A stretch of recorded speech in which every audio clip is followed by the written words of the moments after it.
and we will talk to him. I'll tell you something. You want to know something about a coaching staff? I'm so happy that Raheem Morris got a job in Atlanta as the head coach. Rich McKay's down there, by the way, guy who drafted me for the Buccaneers, and I love Rich McKay. But can you imagine being on a coaching staff with Herm Edwards, Mike Tomlin, Lovie Smith? I think Monty Kiffin may have been on that staff back in the day. And you had Tony Dungy as the head coach when they were putting that organization together, and Coach Dungy was pulling the Bucs out of the cellar.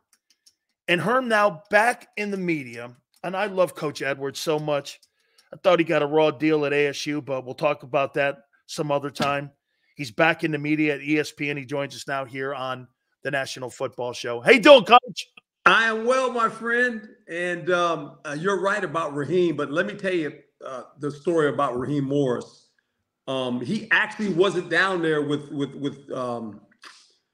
Lovey or myself. He was down there probably with Mike, because Mike took my place. I was with the Jets. So here's the story of Raheem Morris. We're in the offseason and we're doing our drills with our players, and all of a sudden this guy comes, he walks over and he says, Coach, my name's Raheem Morris. I look at him, I go, yeah. He says, I want to know, can I volunteer? And I said, volunteer for what? And he says, well, I want to be a football coach. I said, you play football? And he went, yeah, I played here at Hofstra. And I said, really? And he played DB. And I said, okay, you show up tomorrow at 7 o'clock. So he shows up. And sure enough, I put him in the back of the room. He starts listening in. He's kind of a helper. And then Monty Kiffin calls. And he's in Tampa. And Monty says, I'm looking for like a young GA. So I got the perfect guy, Monty. Raheem Morris. So I send Raheem Morris down to Tampa. And that's kind of how it got started for Raheem. And you mentioned earlier you're happy for him. So am I. Hey, that coaching staff, what was that like being on that with Tony and all that? I mean, you know what else too, Coach? This goes back to Dennis Green, I think. Giving opportunities to minorities in the way that Coach did. But Coach was looking for the best coach, not just minority coaches. He was looking for the best coaches. But that had to be quite an honor to be on that staff. Well, Tony and myself go way back. The Tony Dungy story is real simple, okay? We're playing in this all-star game together. I don't know Tony. We're on this bus, right? And we're driving to practice. And he's sitting across from me, and I go, what's your name? He said, Tony Dungy. I said, okay. Herm Edwards. And then I look at him, I say, what position you play? I said, you play safety? He went, no. And I said, well, you're running back? He said, no. He said, I'm quarterback. And I said, you're what? He said, quarterback. I said, for who? He said, for Minnesota. I said, man, you got to be kidding me. So he's laughing. I said, no, I play quarterback. I said, really? And, it was like, he played quarterback. And sure enough, we play in the All-Star game. He's a quarterback. So then you went to the East-West, and from the East-West, you went to Japan, right? You went to the Hula Bowl in Japan. So we're going to Japan. We're playing in this Japan Bowl, and Tony's on the opposite team. And he's driving the ball down there to win the game at the end. The ball gets tipped in the red zone. I intercept it. So he's not the MVP. They don't win. We actually win this game, right? And so from that day on, it's been kind of running joke. So when we got together in Tampa, when I went down there with Lovey, Monty, Rod Marinelli, obviously, we were all down there with Tony. We used to have we divide the team up and have games. We'd play against each other, right? Tony would have one team, I'd have the other team, because I was the assistant head coach and the secondary guy. And so Lynch and those guys used to tell me, he says, man, every time you're on our team, he's coaching, when we're in our team, we can't win. And I go, why? He said, because every time we do something, Tony changes the rule, calls a penalty or something. And I said, yeah, he's still mad at me at the Japan Bowl for intercepting the ball, man. Absolutely funny as hell, man. I love it. Hey, you'll love this, Herm. We had Merrill Reese on a couple days ago, and we were talking about Dick Vermeil. Oh, boy. He said every practice that Dick goes to, he goes to a couple practices a year, and he watches these new practices where he leaves shaking his head because they're only on the field for 38 minutes, and he goes like this, and Merrill goes like this to him. He goes, "What's the matter, Dick?" He goes, I just don't get it. I mean, that must have – I played for Ray Perkins. Oh, yeah. Herm, Well, that yeah. must have been one of the hardest things you ever did, was going through training camp with Coach Vermeil. Well, and you remember back in the day now. 3 days. And 6 preseason games. Oh my God, that's right. I played only 4. You played 6. 6. And they were real games. I mean, Dick thought they were real games. It was like, boy, we're playing football. And I was a rookie. And he looks at me and he tells me after about the 3rd practice, he said, look, he said, don't even think about coming out of preseason. I'm going to get you ready to be the starter. He says, you got to play the whole preseason games. And I'm all excited. Yeah, coach. And the veterans are looking at me going, this rookie's crazy. And sure enough, we played 6 preseason games. Yeah. Double days, triple days, like you say. There was no such things without wearing shoulder pads with Dick Vermeil. Absolutely. What was it like playing at the old vet? Oh. What was it like being a player in that time? Because I'll tell you something, Coach. Last 3 years, these Eagle fans are as passionate because of their civic pride they have for that team. Yes. And I don't think that's changed since the time when you played there. What was that experience like for you? It was unbelievable. And, you grew up on the West Coast and you go to Philly and, you're going to play for the Eagles and you go, okay, I get it, and play for the Eagles. And, they had some veteran guys. Jaws came from the Rams then. We came at the same time. Harold Carmichael was already there. They had a bunch of players. Dick was already there for 1 year, and then his 2nd year I got there. He's trying to rebuild his program. And the fan base, boy, I tell you what, you talking about a passionate fan base. And the old vet, like playing on that turf was like playing on the cement. And then the ironic thing, they had a jailhouse in the vet. 700 level, baby. Yeah, it was like, boy, I tell you what, I tell people all the time, the loudest it's ever been in a stadium for me as a player was when we played the Dallas Cowboys in the championship game, and we were fortunate enough to win that game and go on to the Super Bowl. It was so loud and passionate. I'll never forget that. Those fans were just going nuts, man. It was like, and once you win the last championship game, you don't realize, because you get in the playoffs and you're in the playoff mode. And then we kind of looked at each other on the sideline, the players, and said, man, we're going to the Super Bowl. It's like, well, yeah, we're going. Yeah. But that great fan base. Great fan base. I love it. I love it. Coach, let's get into the Eagles right now. Your take on Jalen Hurts. What is your look? He kind of had a step back year this past season. Yeah. Coordinator could have been an issue there. He had 18 turnovers coming off the MVP season. The team itself kind of had a step backwards. But your overall impression of Jalen as he moves forward into the 24 season? Oh, I think he's a marvelous player. I think he has great leadership skills. The team believes in him. You're not going to get a better guy to play quarterback. I thought the offense was sluggish. When you watched it, I mean, when they, going into the season, I remember when they lost a game, I said, guys, they're in trouble. And everybody was saying, what are you talking about? I said, when you watch them play, just look at it. There was no continuity to the offense. When people pressed them and they brought pressure, their out was, I'm going to try to throw a fade down the boundary to Brown. They never seemed to attack the middle of the field. The defense was obviously a little bit different.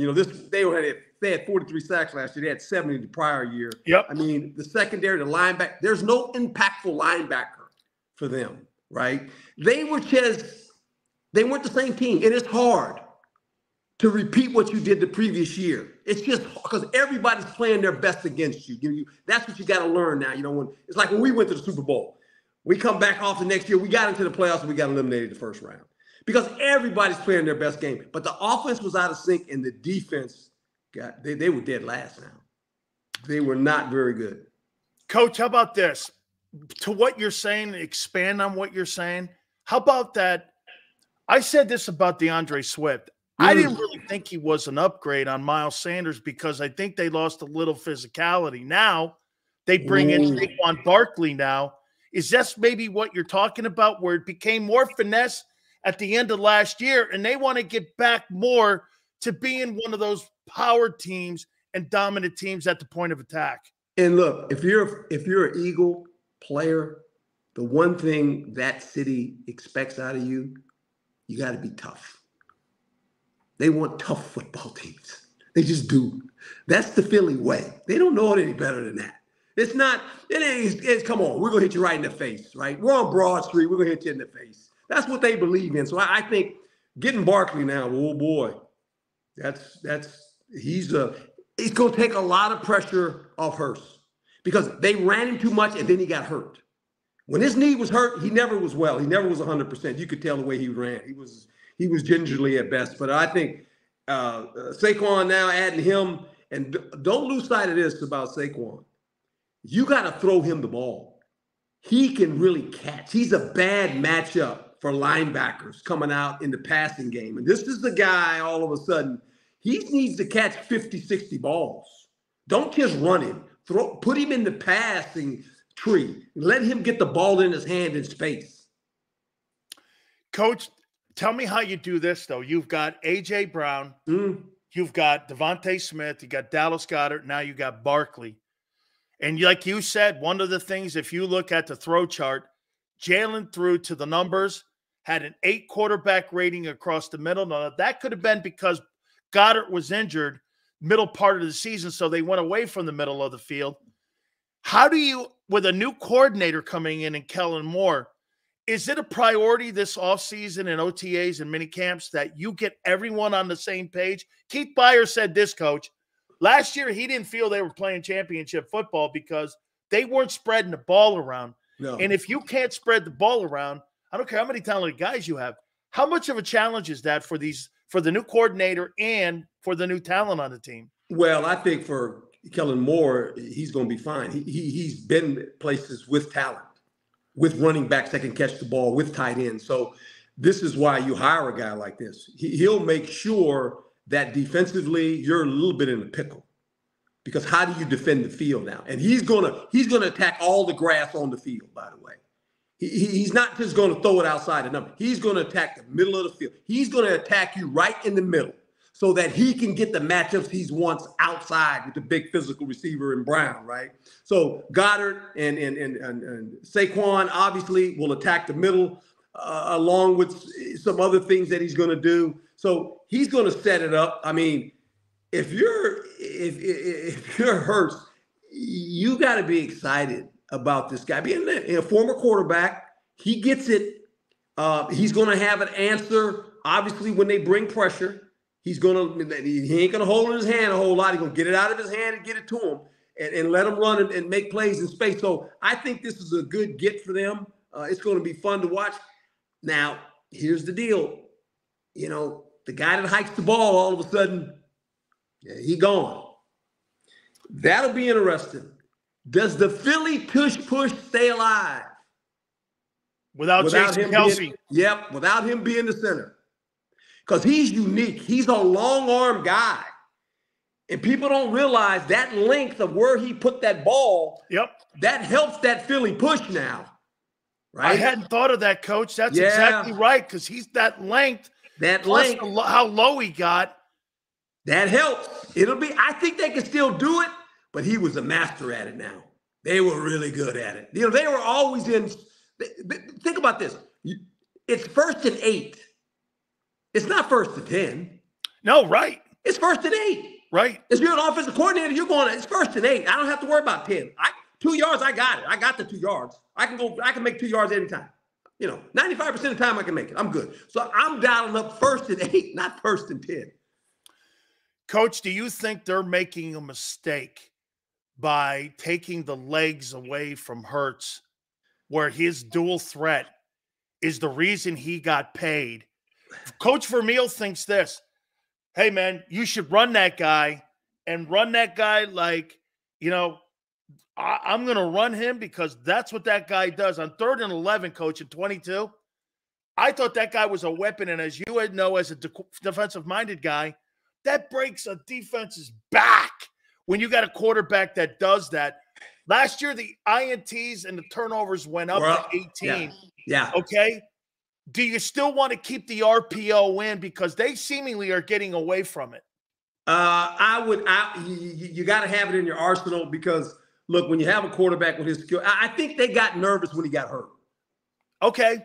Right? I do too. He got that, and we all did because you saw it. He wasn't 100% anymore. You could tell the way he ran gingerly.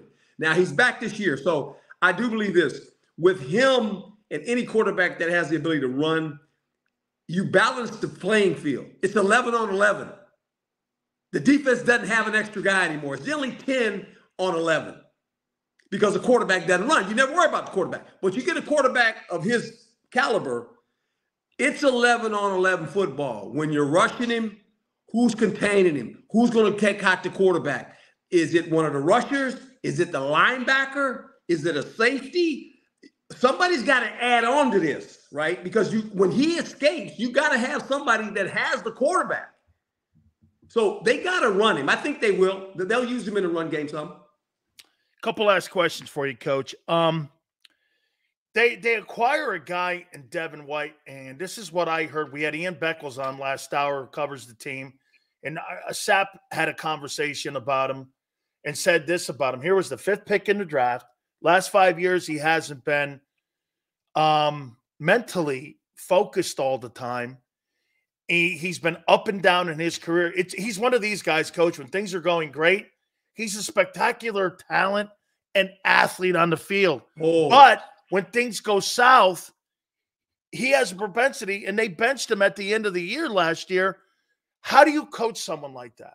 Well, I think what you do, look, Vic Fangio's the new DC. Yeah, Vic will he'll have a conversation, and maybe you start him out because first of all, you want guys like this to have success. So how do you do that? You don't put a lot on his plate right away. Because first of all, look, he's a little bit in shock because he's out. The previous team, they got rid of him, and now he's saying, I get a new start. And that's the conversation you're going to have with him when you bring him in. So, look, you get a new start. Whatever happened there, it doesn't matter. You're on this team now. We're a playoff caliber football team. We need you to be an impact player. And the way I look at it, I'm going to start you off and put you in position to make plays. So, with that being said, maybe you put him in packages. You don't give him a whole lot. Let him have some early success.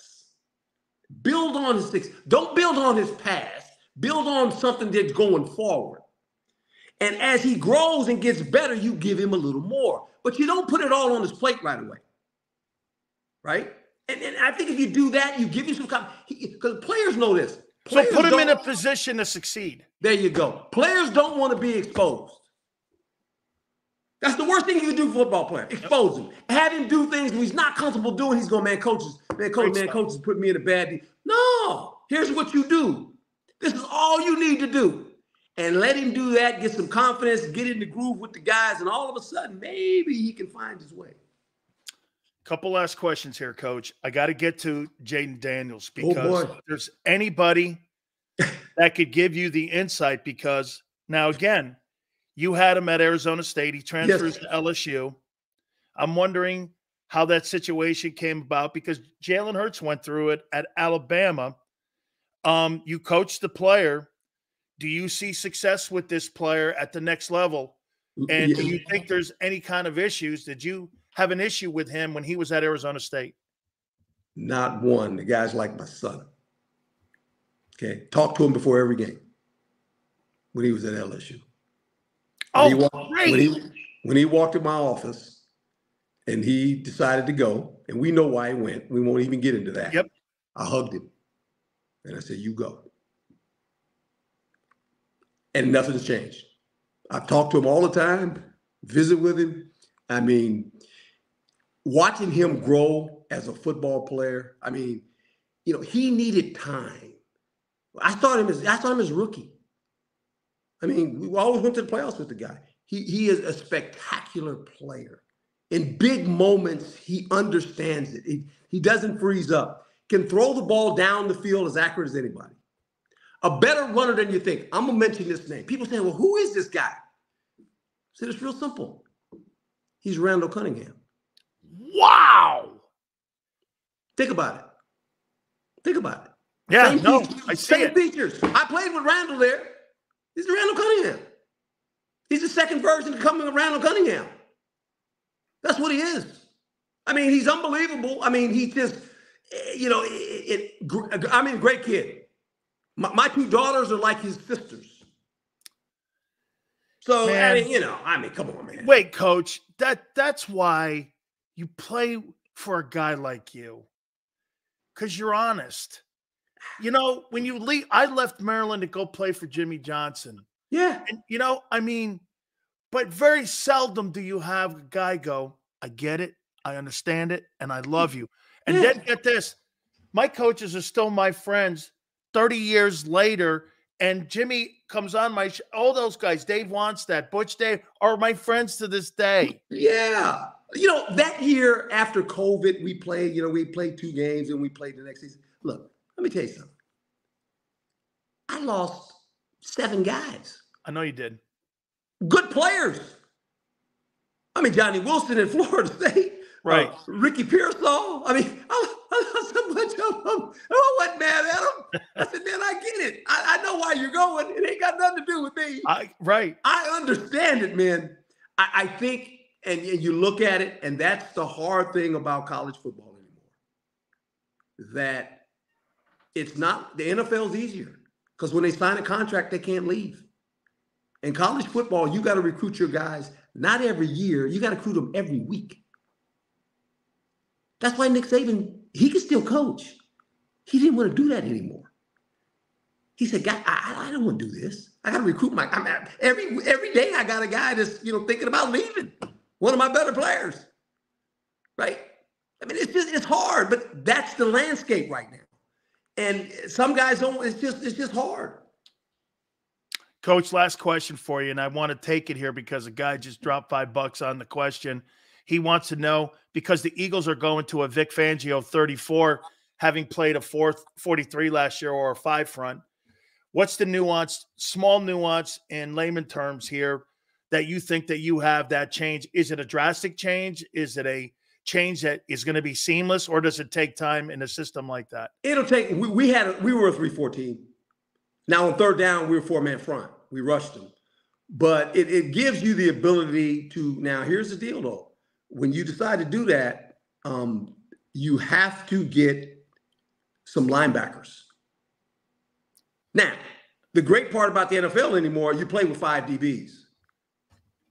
So that guy in the box, for us in Tampa, that guy in the box was John Lynch. So for you, Coach, it's more important to have a back 4 than it is really to have the superstar linebackers. Yeah.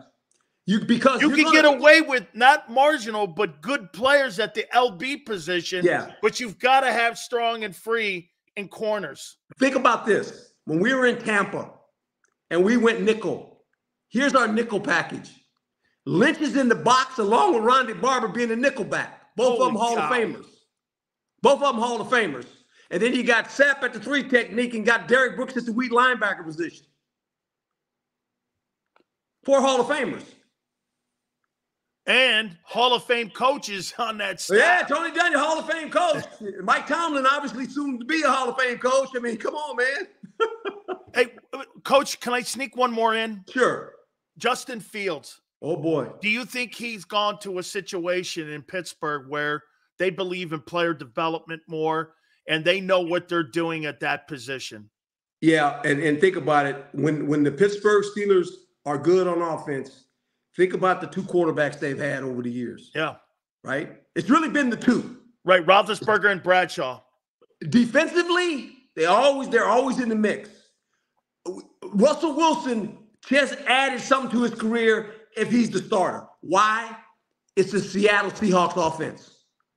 They're going to run the ball, manage the game. The Legion of Boom defense that he played for in Seattle, he knows if I don't turn the ball over, I'm going to be okay, right?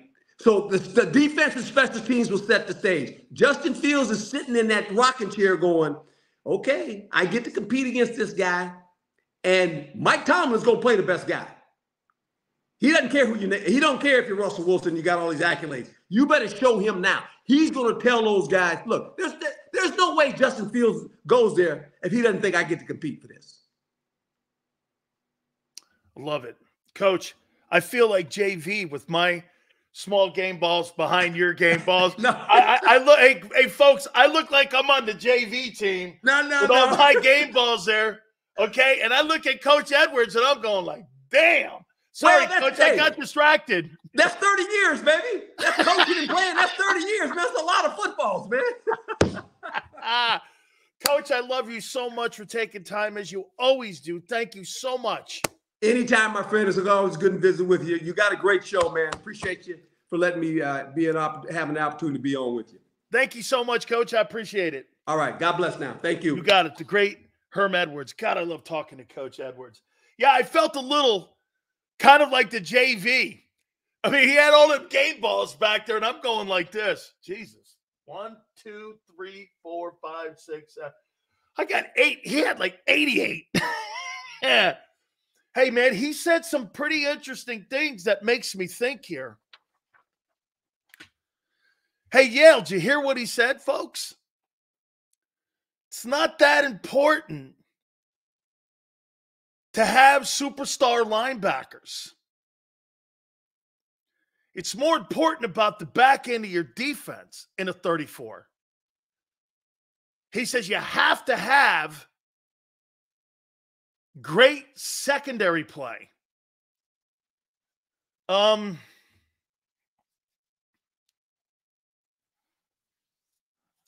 Hey, and there's a guy that was part of one of the greatest defenses of all time when you had Sapp and Barber and Lynch,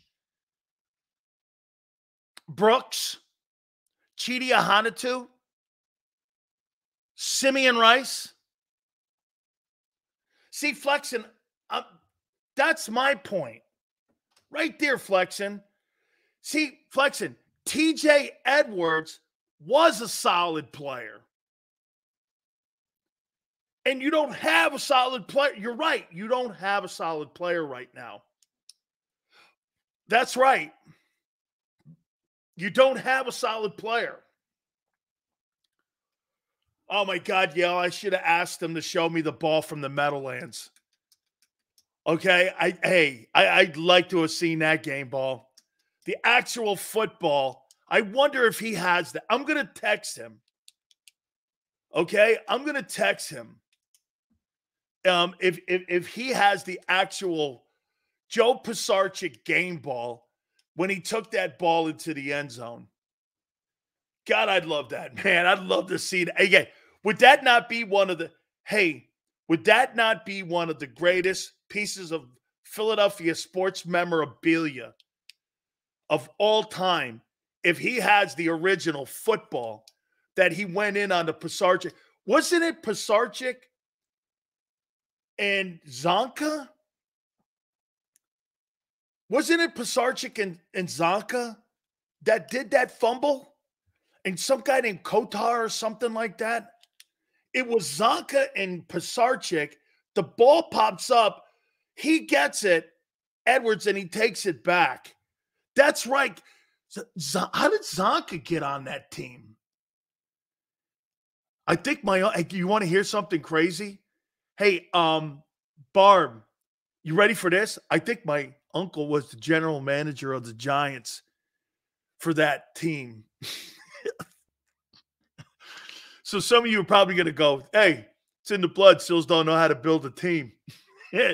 I think my uncle was the general manager of that team, Robustelli, and I want to say John McVay was the head coach or some shit like that.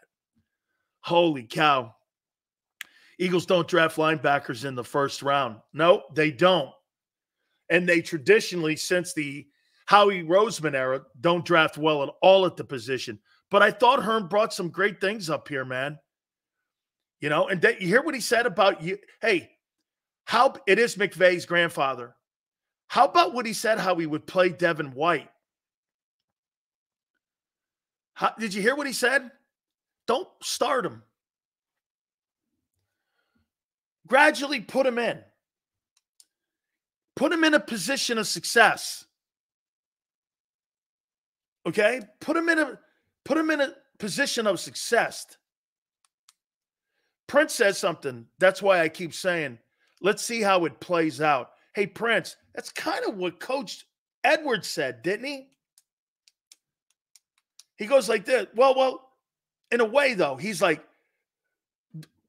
they have addressed, to Prince's point, they have addressed the safety position with a good player, with Gardner Johnson. They have addressed that. Okay? Sills, the focus at the draft must be the back seven, box safeties, and physical corners. Are you comfortable with Milton Williams being your right defensive end, though? Chris is right. The Eagle defense well, that's right. No, you're right, Chris. 34 is not Tampa 2. Tampa 2 is a forefront. You don't have a nose guard. You have a forefront in a Tampa 2. You're right. This is more 34. You got to have linebackers, he said. That's right. Okay, and but he said too, most of the time, you're going to be a nickel. Okay, you're going to be a nickel most of the time. So, but I agree with you, Chris. Tampa 2, you have to have exceptional linebackers. They had exceptional linebackers in Tampa. I covered that team. They were just exceptional. Brooks was as good as it got. Hit the hole, and he was a small dude. You know what? To some of you guys, when you guys say Jeremiah Trotter Jr., Jeremiah Trotter Jr. kind of looks like Derek Brooks a little bit in college. That's what Derek Brooks looked like. 6'1.5", 215 pounds. He got to Tampa. He was like barely 6'2". He was 215, 220. Okay? Sills, look at the Ravens. It's DBs too. Prince, I'm going to tell you, man, Coach, I value Coach Edwards' opinion a lot. I do. I mean, he can change my opinion, okay, because I value how he has coached on some really good football teams and been on some really good coaching staffs. He worked with Mike Tomlin and Tony Dungy in Tampa, with Monty Kiffin and them guys, and Lovie Smith. Lovie Smith, Monty Kiffin. Get this, that's the defensive coaching staff. That's what I'm talking about in player development. You ready? Lovie Smith, Mike Tomlin, Herm Edwards, Monty Kiffin, Tony Dungy was also a defensive-minded guys. You had those 5 guys working on a defense that became the Tampa 2 and created the Tampa 2 like you saw Jim Johnson doing with numerous defenses in boutiquing a defense. That's what you're talking. Those are great defensive-minded guys. Okay? I'm starting White. Okay. Although the dude from Notre Dame got beat in his last game. Let's see here. Anybody that covers this team needs coaching at this point. The Eagles are blinding us. Well, I think Clint Hurt is a great coach. And I know I'm probably biased because he's a Miami Hurricane. Brian says, damn, would the Cameron Kitchens fit? He would. And he'd be perfect in your – you know what? I would not have a problem with the Eagles drafting him in the second round. I think he'd be a factor for you in the second round. I do. Hey, folks, real quick. Our great friends at Underdog Fantasy would like you guys to join us here if you can, please. During March Madness, and it's here. It's one of the greatest events in American sports. It's actually the second most bet on event in American sports. How many parlays and how many betting slips are you involved in right now? But we got one for you that doubles it. Justin Simmons and Cooper DeJean, like it. Very good, Prince. And JAKIB Sports is looking for a select 500 folks from our loyal viewers and subscribers to join us and partner up with us during the tournament. Now, listen, you put $10 up, they match it. You put 20 up, they match 20. Go all the way up to $100. Simple. $100, they give you $100. You got $200 to bet on the tournament to try to improve your investment. It's really it's more than gambling. It's like being a stockbroker here. Okay? The code word, you have to use the code word WIN. W-I-N. That's W-I-WIN.